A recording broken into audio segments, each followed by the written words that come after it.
comment ajouter du son et des effets sonores dans CapCut. C'est parti.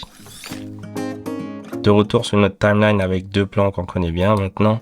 Alors, pour ajouter une musique, on va ici dans son et ensuite, encore une fois, son.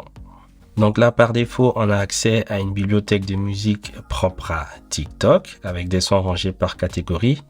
Pour importer votre propre musique, on va venir ici dans l'onglet Tes sons. Voilà. Donc on a le choix entre extraire à partir du fichier ou alors depuis la bibliothèque. Donc pour extraire, c'est très simple. On clique sur extraire, puis on vient cliquer sur extraire le son de la vidéo. Il va nous ouvrir un fichier donc par défaut ici qu'on peut changer en cliquant sur la petite flèche là. Et on pourra importer cette vidéo sur le montage et ensuite détacher l'audio de la vidéo pour en extraire que le son. On l'a vu dans la leçon précédente. Donc je ferme. Maintenant, on va voir qu'ajouter des effets sonores diffère légèrement. Pour les effets sonores, on revient appuyer sur son, puis effets. Voilà, on a aussi accès à toute une bibliothèque rangée par catégorie, comme on peut le voir.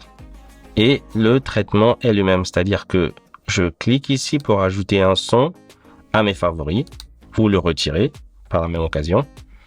Et tous mes favoris sont rangés dans cet onglet-là.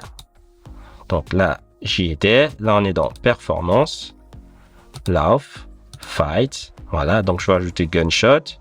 Je clique. Et si je reviens au début, là, dans mes favoris, voilà, tout en haut, hop là, je vais retrouver Gunshot. Donc, comment ajouter un son à la timeline? Très simple. Ici, on a une transition zoom in. Donc, je vais choisir en whoosh. J'appuie dessus et j'appuie sur le plus.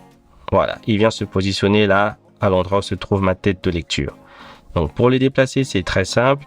Je maintiens mon doigt appuyé dessus et je le fais glisser comme ceci, sous la transition. Donc, je zoome sur ma timeline pour plus de précision. Et je place l'effet sonore juste sous la transition. Voilà.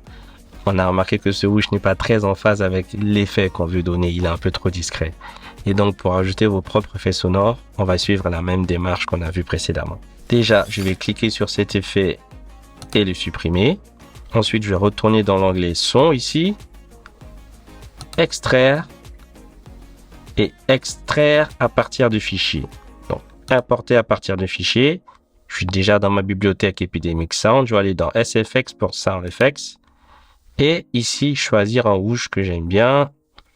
Donc, en l'occurrence, le métallique qui passe bien. Et faire ouvrir. Et voilà, mon fichier a été ajouté dans le dossier à partir des fichiers, juste là. Donc, je clique sur le petit plus pour l'ajouter à la timeline. Toujours, il va aller se placer au niveau de la tête de lecture. J'ajuste, donc je maintiens. Hop là. Je vais dézoomer un peu pour voir. Donc, pour ma transition ici, je vais chercher à placer le pic de l'effet sonore sous la transition. Donc, je maintiens. Hop. Là, je peux pas le glisser davantage parce que le bout de l'effet sonore touche, on va dire, le début du montage.